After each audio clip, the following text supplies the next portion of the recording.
ನಾವು 2028ಕ್ಕೂ ಕೂಡ ಅಧಿಕಾರಕ್ಕೆ ಬಂದೇ ಬರ್ತೀವಿ. 28ರಲ್ಲೂ ಕೂಡ ಅಧಿಕಾರಕ್ಕೆ ಬಂದೇ ಬರ್ತೀವಿ ಅಂತಕ್ಕಂಥ ಮಾತುಗಳನ್ನು ಹೇಳಲಿಕ್ಕೆ ಬಯಸ್ತಾ ಇದ್ದೇನೆ. ಬರ್ತೀವಿ ಅಲ್ವಾ? ಬರ್ತೀವಿ ಅಲ್ವಾ?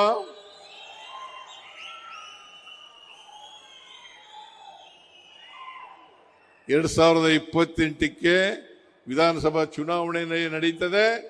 ಆಗ ಮತ್ತೆ ಕಾಂಗ್ರೆಸ್ ಅಧಿಕಾರಕ್ಕೆ ಬರ್ತದೆ.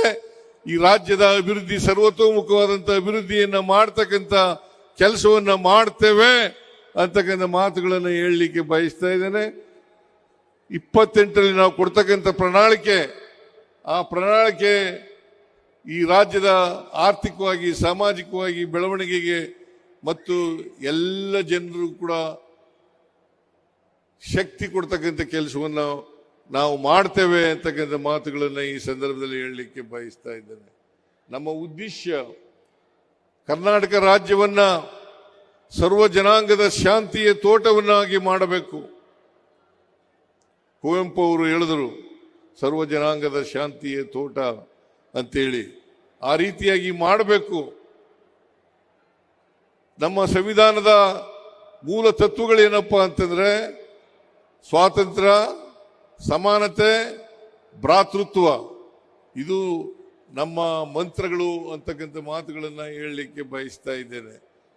ಅದರಿಂದ ಕರ್ನಾಟಕ ರಾಜ್ಯದಲ್ಲಿ ನಾವು ಸಮಾನತೆಯ ಸಮಾಜವನ್ನು ನಿರ್ಮಾಣ ಮಾಡ್ತಕ್ಕಂಥದ್ದು, ಎಲ್ರಿಗೂ ಸಮಾನ ಅವಕಾಶಗಳು ಸಿಗ್ತಕ್ಕಂಥ ಕೆಲಸವನ್ನ ಮಾಡ್ತಕ್ಕಂಥದ್ದು, ಇದೇ ನಮ್ಮ ಸಂವಿಧಾನದ ಮೂಲ ಆಶಯ ಅಂತಕ್ಕಂಥ ಮಾತುಗಳನ್ನು ಹೇಳಲಿಕ್ಕೆ ಬಯಸ್ತಾ ಇದ್ದೇನೆ. ನಮ್ಮ ಮೂಲ ಆಶಯವಾದಂಥ ಸರ್ವ ಜನಾಂಗಕ್ಕೂ ಸರ್ವರ ಸಮಬಾಳು ನಮ್ಮ ಉದ್ದೇಶ ಅಂತಕ್ಕಂಥ ಮಾತುಗಳನ್ನು ಈ ಸಂದರ್ಭದಲ್ಲಿ ಹೇಳಿ, ನಾನು ಈ ದಿಕ್ಕಿನಲ್ಲಿ ಇನ್ನೂ 2 ವರ್ಷ ಅವಧಿ ಇದೆ. ಈ 2 ವರ್ಷದಲ್ಲಿ ನಾವು ಅನೇಕ ನಮ್ಮ ಎಲ್ಲ ಭರವಸೆಗಳನ್ನು ಈಡೇರಿಸ್ತೇವೆ ಅಂತಕ್ಕಂಥ ಮಾತುಗಳನ್ನು ಹೇಳಲಿಕ್ಕೆ ಬಯಸ್ತಾ ಇದ್ದೇನೆ. ಬಹುತೇಕವಾಗಿ ಇವತ್ತು ನಾವು ಈ ಎಲ್ಲ ಕಾರ್ಯಕ್ರಮಗಳನ್ನು 3 ವರ್ಷದ ಕಾರ್ಯಕ್ರಮಗಳನ್ನು ಮಾಡಿದ ಮೇಲೆ, ಗ್ಯಾರಂಟಿ ಯೋಜನೆಗಳನ್ನು ಜಾರಿ ಕೊಟ್ಟ ಮೇಲೆ ಕರ್ನಾಟಕದಲ್ಲಿ ನಾವು ವ್ಯಕ್ತಿ ವರಮಾನ ಇದೆಯಲ್ಲ, ಆ ಅದರಲ್ಲಿ ಇಡೀ ದೇಶದಲ್ಲೇ ನಾವು ಮೊದಲನೇ ಸ್ಥಾನದಲ್ಲಿ ಇದ್ದೇವೆ ಅಂತಕ್ಕಂಥ ಮಾತುಗಳನ್ನು ಹೇಳಲಿಕ್ಕೆ ಬಯಸ್ತಾ ಇದ್ದೇನೆ.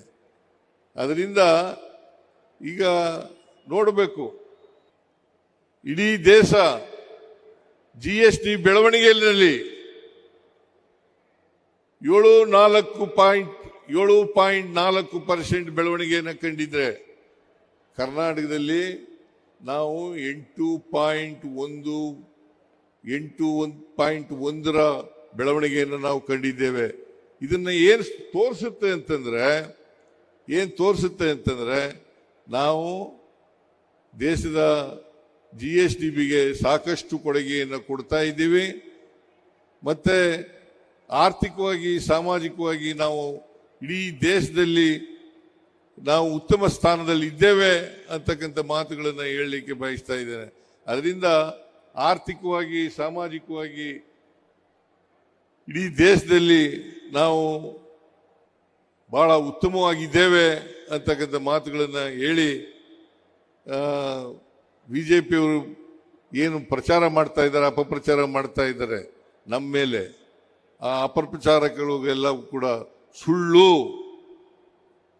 ಸುಳ್ಳು ರಾಜಕೀಯಕ್ಕೋಸ್ಕರ ಮಾಡ್ತಾ ಇದ್ದಾರೆ ಅಂತಕ್ಕಂಥ ಮಾತುಗಳನ್ನು ಹೇಳಲಿಕ್ಕೆ ಬಯಸ್ತಾ ಇದ್ದೇನೆ. ನೀವು ಸಣ್ಣ ಆಗ್ಬೇಕಲ್ವಾ? ಅದು ಒಂದು ಉತ್ತಮ ಆಹಾರದಿಂದ ಸಣ್ಣ ಆಗ್ಬೇಕಲ್ವಾ? ಪ್ರತಿದಿನ ನಮ್ಮ ಜೀನಿ ಸ್ಲಿಮ್ ನ ಯೂಸ್ ಮಾಡಿ ಯಾವುದೇ ಸೈಡ್ ಎಫೆಕ್ಟ್ ಇಲ್ದಂಗೆ ನೀವು ಸಣ್ಣ ಆಗ್ತೀರಾ.